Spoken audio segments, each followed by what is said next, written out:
Hi, this is Angie from Angie's Southern Kitchen, and today we're going to learn how to do a cream-style corn with whipping cream casserole.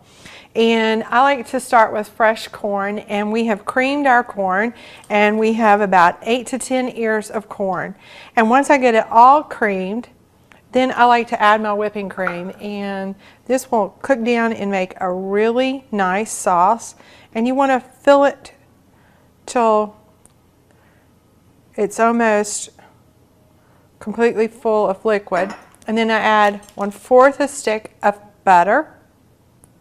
You're not going to eat the whole bowl, so. And then we add a little bit of bacon. This is chopped up bacon that we had left over from BLTs.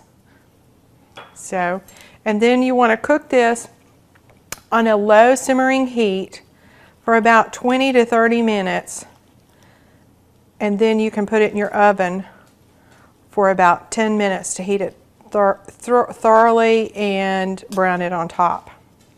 We've cooked our corn on the stove top for about 45 minutes, and then I place it in the oven for about 10 to 15 minutes and kind of get it crunchy on top. I like to serve this a lot of times in little individual dishes. It makes the presentation a little bit prettier.